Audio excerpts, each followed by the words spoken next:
Madison paced the kitchen floor and glared at Uriel. The man wouldn't let her go sit with Brian, and it was really ticking her off. She didn't want to fight with him or anyone else. She wanted to go sit next to Brian, to be there if he woke and needed anything. He'd risked his life to save hers. The least she could do was see to his comforts. You will sit down and eat. Uriel said with a commanding tone that irritated her even further. Don't attempt to boss me around in my own house. Madison snapped back. It's my house, I own it. Uriel retorted. Well, that had been an unexpected response. She opened her mouth to say something but decided against it. Why didn't you tell me? All these years? Why couldn't you find one moment to tell me that you were my father? You held my hand, and I trusted you with everything. Why couldn't you trust me with information that I would have actually liked to have? The words tumbled out of her mouth before she could stop them. She certainly didn't want to get into any of that while Brian lay in a bed a few rooms away. I was afraid. Uriel said. At first, Madison wasn't sure if she heard him right. She stared at him in confusion. Afraid? You were so wounded by what you saw as your mother's rejection, so certain that everyone had abandoned you. I feared that if I came to you and said, Madison, I am your real father, that you'd tell me to go to hell. Which she would have. Okay, I can understand that. At first. You posed as Andrew for years. There wasn't a single time that you could have prepared me for any of this? Madison asked. And take away the one person you actually felt cared about you. Uriel asked. I don't know who you are. Madison said with a pointed look.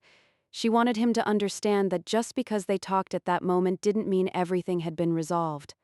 My name is Uriel. I'm an archangel who, like Brian, Michael, and the others, used my free will to go against an order given to me from God. I'd been cast down from the heavens, and when an assassin from hell tried to have me killed, I convinced them otherwise. I joined up with Michael thousands of years ago. Raphael joined us, then Gabriel. We watch all the known portals between Earth and Hell and protect the humans from those that would use the portals to destroy the balance of life here. You were hunted by an assassin? Madison asked. Her mind hadn't gone much further than that. And then he married her. Vivian said as she sauntered in the room with a grin on her face. You? You are the assassin? But you freaked out when you broke a fingernail cutting tomatoes. Madison exclaimed. They are poison-tipped. I couldn't have you getting sick. Vivian said. As if her life couldn't get any weirder, her mother had poison-tipped fingernails. There's something you just didn't hear every day. I still don't understand why you two couldn't just raise me together. Madison said. Angels and demons can't intermingle. We'd be hunted from both sides, especially when one is an archangel and the other is the equivalent to royalty in hell. Vivian said. Royalty? My father, your grandfather, is an ancient. A race of demons in hell long before Lucifer's crew arrived and set up shop. We hid our union in the hopes that you would escape unnoticed by those that would use your abilities for their own purposes. And now? Madison asked. I no longer have a child to protect. She's surrounded by 5 of the most powerful angels in existence, and I'm the best assassin hell ever spit out. Let them come. Is Kennedy really my cousin? Madison asked.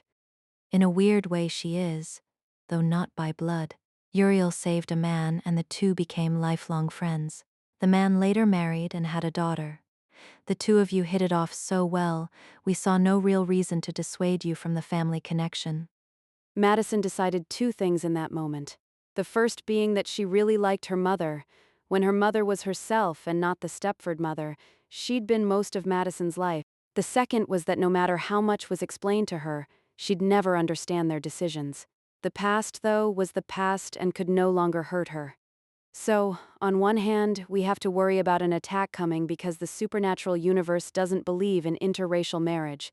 On the other, we must worry about Mastema finding out that I'm the daughter of heaven and hell who can probably use the portals for both. That about sum it up? Well, that. And we have to save little Tiffany Calloway. Gabriel supplied from the doorway. Tiffany. Oh God, I haven't thought of her all day. Guilt ripped through. Never fear, princess. I have good news and bad news. Gabriel said. Bad news first. Tiffany Calloway is most certainly alive. Her guardian angel confirmed it to Michael a bit ago. That doesn't sound like bad news, Madison said. It is for her. She's in hell,